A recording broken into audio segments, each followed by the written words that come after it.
এই এই নৈরাজ্য তাদের জন্য সমস্যার কারণ হচ্ছে। রণক্ষেত্র যাদবপুর বিশ্ববিদ্যালয় চত্বর, এবং সে কারণে ট্রাফিক মুভমেন্টও যথেষ্ট স্লো হচ্ছে। কিন্তু আমরা চেষ্টা করছি কলকাতা পুলিশের ট্রাফিক কন্ট্রোল থেকে আরও আপডেট নেওয়ার। গড়িয়া থেকে গড়িয়াহাট পর্যন্ত বন্ধ রাস্তা, যাদবপুর থানার সামনে রাস্তা অবরোধ।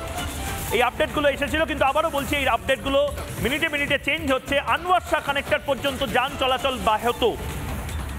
এই মুহূর্তে যে আপডেটসগুলো আসছে, ট্রাফিক আপডেটগুলো আসছে, এবং আবারও বলছি যারা যাত্রীরা রয়েছেন তারা প্রতি মুহূর্তের আপডেটগুলো দয়া করে দেখতে দেখতে যাবেন, কারণ এই মুহূর্তে আমি 8:31-এ যে আপডেট দিচ্ছি সেই আপডেট হয়তো বদলে যেতে পারে। কিন্তু হ্যারাসমেন্ট তো হচ্ছে। ওফেলিয়া সিনহা এই মুহূর্তে রয়েছে। হ্যারাসমেন্ট বা এই নৈরাজ্যগুলো এটা কতদিন চলবে? যাদবপুর বিশ্ববিদ্যালয় এই মুহূর্তে উৎকর্ষের কেন্দ্র থেকে নৈরাজ্যের কেন্দ্রে বদলে যাচ্ছে। এবং মানে এসএফআই এর প্রতিনিধি বা তৃণমূলের প্রতিনিধি যাই বলুন না কেন, ওখানে মাওবাদীদের ঘাঁটি আছে, এর আগেও আমরা দেখেছি। এগুলোকে বন্ধ করার চেষ্টা হচ্ছে না কেন?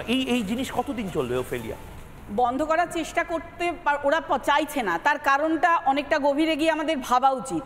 ইন্ডি জোটের কথা ভাবুন, এরা কিন্তু প্রত্যেকে জোট সঙ্গী। যে জোট সঙ্গী কখন তারা কোলাকুলি করবে, কখন তারা আবার লড়াই করবে, তাহলে লড়ালড়ি আর কোলাকুলি এই দুটো কখন করবে সেটা তো আমরা জানি না। তাদের লড়ালড়ির সময় তারা নির্বাচন করছে নিজেরা, এটা স্ক্রিপ্টেড ছাড়া আর কিছু না আমার কাছে। ব্রাত্য বসু যখন তার বক্তব্য রাখছিলেন তার মধ্যে স্পষ্টভাবে বলেছেন গৈরিকীকরণের থেকে বাঁচানো হচ্ছে। তার মানে তার বক্তব্যে আগে থেকে খোঁচা কোন দিকে তিনি দিচ্ছেন, আর এই স্ক্রিপ্ট আগে থেকে তিনি সাজিয়ে রেখেছেন। তিনি একজন ভালো নাট্যকার এবং এই নাটকের স্ক্রিপ্ট আগে থেকে লেখা ছিল, কারণ এখন এই বামপন্থীদের সামনে আনতে হবে ভোটের বাজারে ভোট কাটার ব্যবস্থা করার জন্য। হাতে হাতে ধরি ধরি এই পদ্ধতিতে এগিয়ে চলেছে তৃণ বাম সব একসঙ্গে, একেবারে যাকে বলে একেবারে মিশে গেছে। তাদের আলাদা করতে পারবেন না, কারণ তারা জানে প্রত্যেকের ক্ষেত্রে অস্তিত্বের সংকট ঘটে যাচ্ছে, যার জন্য এখন তারা দৃষ্টি ঘোরাতে চাইছে মানুষের, যার জন্য এত বড় একটা ঘটনা করে অন্যান্য ঘটনাগুলোকে ছোট করে দেখানোর প্রচেষ্টা করা হচ্ছে। মূলত কালকে দুয়ারে ফিরাদ হাকিম, দুয়ারে হাকিমকে দেখেছেন আপনারা, সেই দুয়ারে হাকিমের খবরগুলোকে এখন ডাকতে চাইছে, ব্যাকফুটে চলে যাচ্ছে, যার জন্য তারা নতুন খবর আনার চেষ্টা করছে।